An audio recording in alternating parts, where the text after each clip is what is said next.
time for our big board and our team of insiders standing by live for more of this morning's top stories.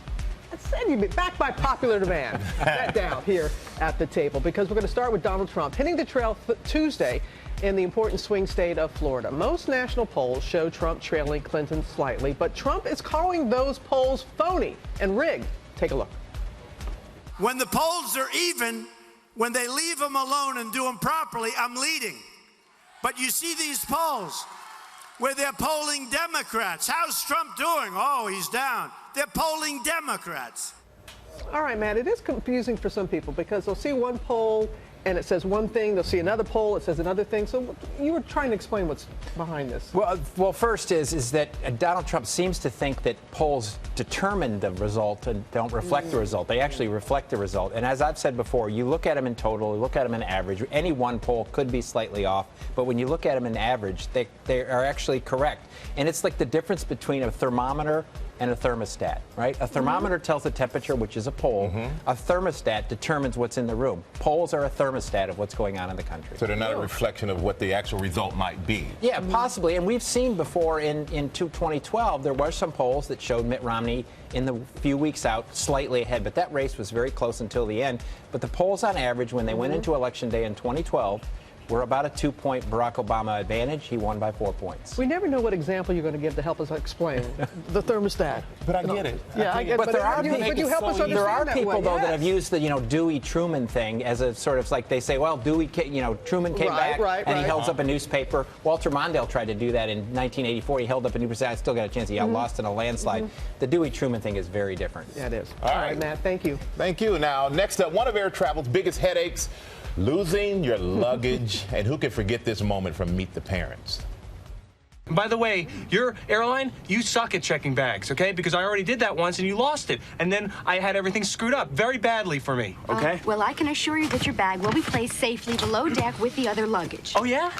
How do you know my bag will be safe below with the other luggage? Huh? Are you physically going to take my bag and put it beneath the plane? Are you going to go right now outside with the guys with the earmuffs and go put it in there? No. All right, we're all laughing because I have a feeling that it's happened. It's happened to all of us. But now there's a new way to make sure it's safe.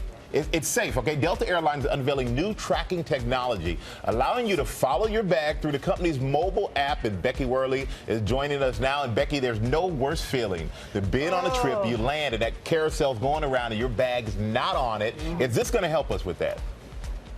Michael, there are 23 million mishandled bags each year, and you're right, it seems like it's our check bags. It's always one of those. Supposedly, this is going to make things better. So currently, printed bag tags need to be scanned manually with a barcode reader, time-consuming. But now, when the ticket agent puts on one of these RFID tags, it'll emit a radio signal, so scanners can track it at way more points along the trip because it's all done automatically. Then you use the Delta app. You'll be able to see it as it goes from airport to airport, even en route from the plane to the luggage carousel, going into 84 airports over the next few months. God willing, it works. And other airlines follow suit, please. All right, Becky. So let's say you're on that flight to Atlanta. You check the app, and you're going to Atlanta, but your bag's going to Denver. What do you do? Cry. Yeah. Right, thanks for the info. Right, what good is it doing me now? The folks at Delta actually say this is a twofold solution, Robin. It's estimated 25% fewer bags will get lost with this technology, so hopefully that Atlanta-Denver disconnect doesn't happen in the first place. But if it does, Delta says they'll proactively ping you to tell you when your bag will arrive, and at the very least, you don't have to stand at the carousel for a half an hour watching every bag. You go straight to the customer service guy. Yeah, well, we've been sharing our stories as we travel, and you as well. All right, Becky, we'll see. It's a new one, so maybe this one works. Yeah.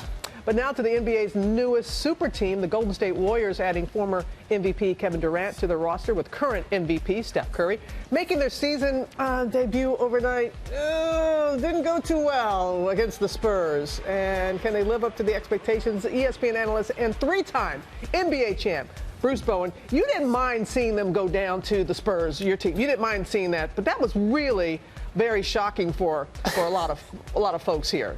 Bruce.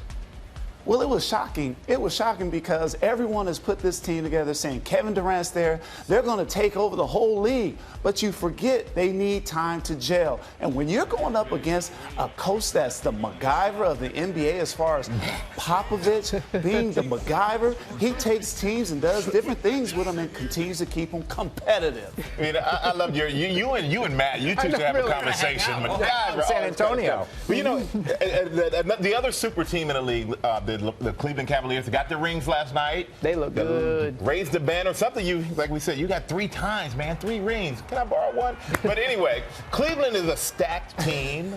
Golden State's a stacked team. Is it good for the league to have 2 teams with so many superstars on it?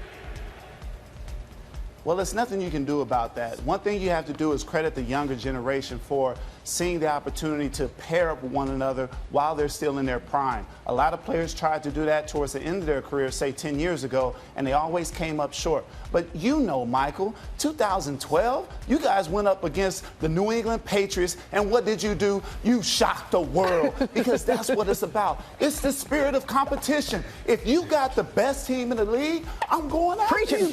That's the competitor's mentality. You make me want to put that uniform back on, man.